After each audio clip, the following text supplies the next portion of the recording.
What if I told you, there's a prediction claiming Donald Trump could have a third presidential term, even though the US Constitution clearly says that's impossible? And here's the disturbing part, the person making this claim is known as the new Nostradamus, and some of his past predictions appear to have come true. So is this just nonsense? Or are we looking at a scenario people aren't taking seriously enough? Trump's third term? The prediction that should be impossible. In an age of algorithmic anxiety, a British mystic's prediction of Donald Trump's impossible third term reveals less about the future than about the peculiar appetites of the present, the business of seeing what is not yet there. The modern world prides itself on data. It quantifies, models, simulates, and forecasts with confidence that would have started earlier centuries. Satellites map troop movements in real time, economists reduce human behavior to equations, artificial intelligence predicts consumer choices before consumers themselves are aware of them. And yet, for all this computational omniscience, an older industry, less precise, more theatrical, continues to flourish. Prophecy has not merely survived modernity, it has adapted to it. Craig Hamilton Parker, a British psychic who styles himself, or is styled by others, as the new Nostradamus, is one of its more successful contemporary practitioners. His medium is not parchment but YouTube, his audience is not a royal court but a global subscriber base, his tools are not astrolabes but algorithms. And yet the underlying product is familiar, visions of the future, delivered with sufficient ambiguity to invite belief and sufficient drama to command attention. His latest prediction, a third presidential term for Donald Trump, achieved amid global conflict and institutional upheaval, has attracted predictable fascination. It is a claim that is, in legal terms, untenable and, in political terms, improbable. But it is also, in narrative terms, irresistible. To understand why requires stepping back from the specific prophecy and examining the ecosystem that sustains it. For Mr. Hamilton Parker is not merely forecasting events, he operates within a broader market for anticipation, one in which fear, uncertainty and spectacle are the primary currencies. Nostradamus in the age of YouTube.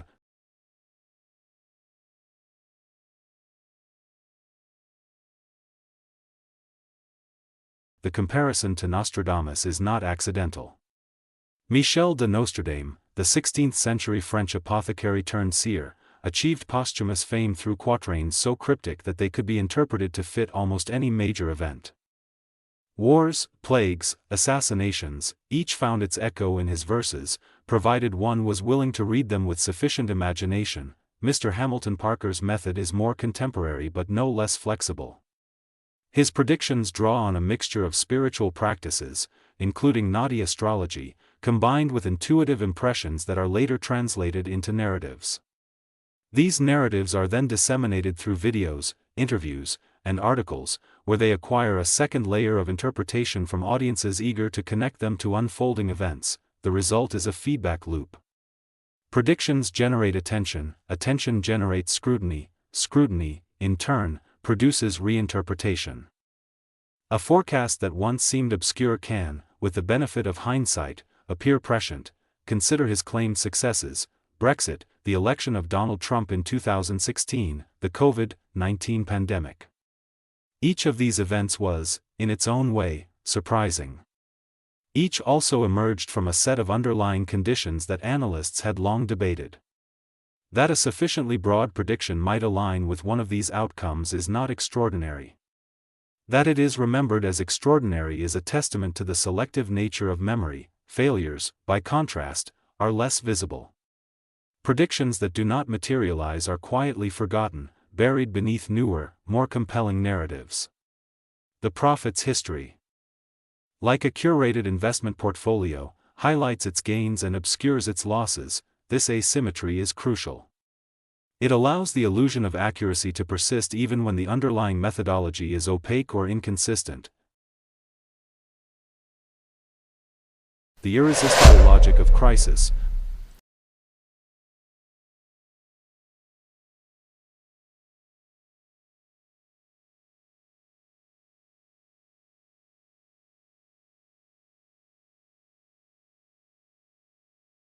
Mr. Hamilton Parker's vision of a third Trump term rests on a familiar premise, that a sufficiently large crisis can override existing rules.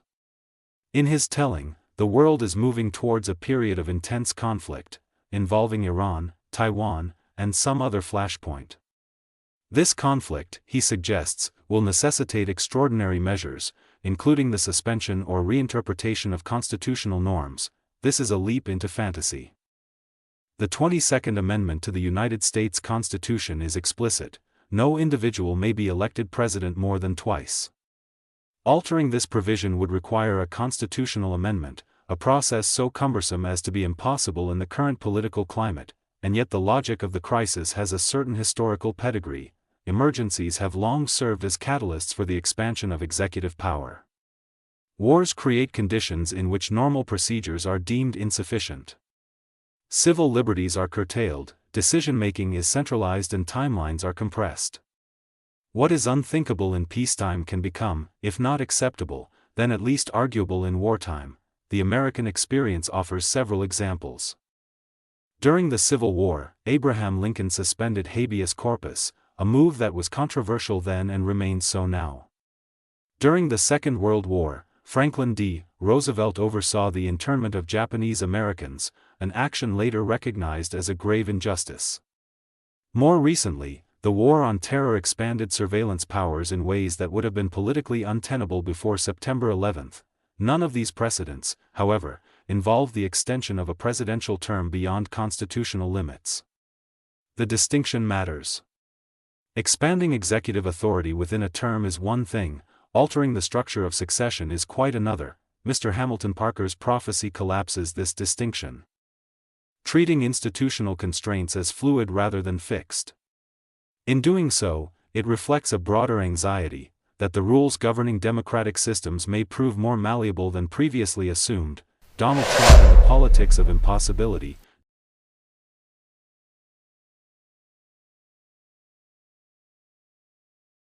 Donald Trump occupies a peculiar place in contemporary politics.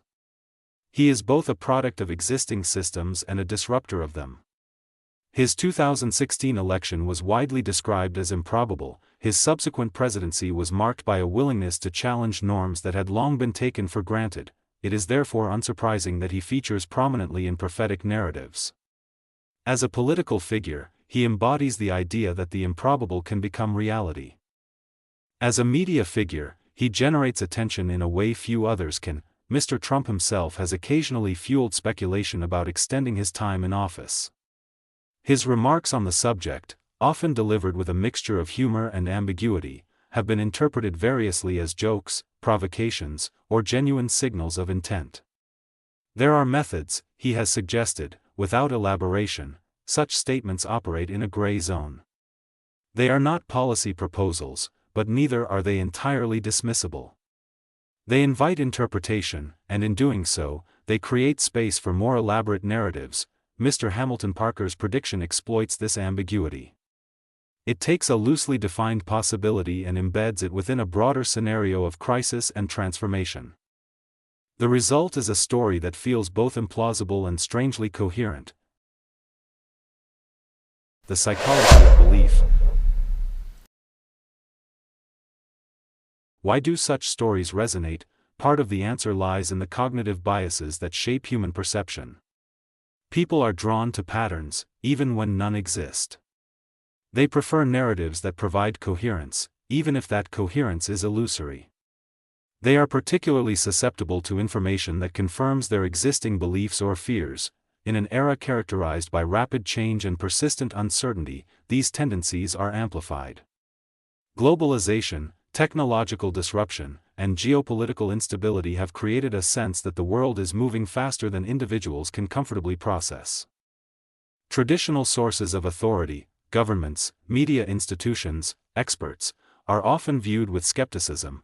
Into this environment steps the prophet, offering clarity where others offer complexity. The appeal is not merely intellectual but emotional. Prophecy reduces uncertainty by transforming it into inevitability. It replaces the question "what might happen?" with the assertion "this will happen." The content of the prediction matters less than its structure. A narrative of crisis, followed by transformation, provides a framework within which disparate events can be understood. It gives shape to anxiety. The algorithmic amplification of doom.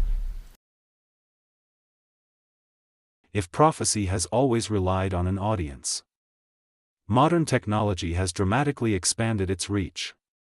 Platforms such as YouTube, where Mr. Hamilton Parker maintains a substantial following, are designed to maximize engagement. Content that provokes strong emotional responses, fear, anger, and curiosity is more likely to be promoted by algorithms. This creates an incentive structure that favors dramatic predictions over cautious analysis. A video titled "Global Stability Remains Uncertain" is unlikely to perform as well as one predicting imminent war or constitutional collapse. The result is a form of selection bias. Predictions that align with the emotional preferences of the platform's audience are amplified, while those that do not are marginalized. Over time, this can create the impression that extreme scenarios are more probable than they are. Mr. Hamilton Parker's content fits neatly into this ecosystem. His forecasts are sufficiently dramatic to attract attention yet sufficiently grounded in existing anxieties to appear credible. They are, in effect, optimized for virality. The geopolitics of foreboding. It would be a mistake, however, to dismiss these predictions entirely as fantasy. They draw on real tensions that are shaping the global landscape. The Middle East remains volatile, with Iran at the center of a complex web of rivalries and conflicts. The possibility of direct military confrontation involving Iran is conceivable. Indeed, it has been a recurring concern among policymakers for decades. In East Asia, tensions surrounding Taiwan continue to simmer, with China asserting its claims and the United States signaling its support for the island's autonomy. The risk of escalation, while still contained, is widely acknowledged. These and other flashpoints contribute to a broader sense that the international system is under strain. The post-Cold War order, characterized by relative stability and economic integration, appears increasingly fragile. Great power competition has returned, regional conflicts have intensified, global governance mechanisms are struggling to keep pace. Mr. Hamilton Parker's predictions, in this context, can be seen as an exaggerated reflection of genuine concerns. They take existing trends and extend them to their most dramatic conclusions. The elasticity of institutions. The notion that democratic institutions might bend under pressure is not entirely unfounded.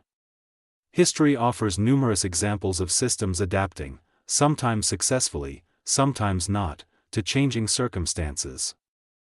What is less clear is the extent to which such adaptation can occur without fundamentally altering the nature of the system itself. The United States Constitution has proven remarkably durable, but it is not immutable. Amendments have been added, interpretations have evolved, practices have shifted. The key question is whether this flexibility extends to the core principles of the system, including the peaceful transfer of power and the limitation of executive authority. Mr. Hamilton Parker's prophecy assumes that it does. It posits a scenario in which the constraints of the 22nd Amendment are either circumvented or rendered irrelevant by circumstance. This is a bold assumption. One that would require a level of institutional breakdown far beyond anything seen in modern American history, yet the mere articulation of such a scenario is indicative of a broader shift in perception. What was once considered unthinkable is now, at least, discussable. Prophecy as performance. It is tempting to view Mr. Hamilton Parker as an outlier, a fringe figure operating on the margins of serious discourse. He is part of a continuum that extends into more mainstream forms of analysis. Pundits, analysts, and commentators all engage in the form of prediction. They assess trends, identify risks, and speculate about future developments. The difference lies in the degree of certainty and the methods employed. Where analysts hedge, prophets assert. Where analysts rely on data, prophets invoke intuition.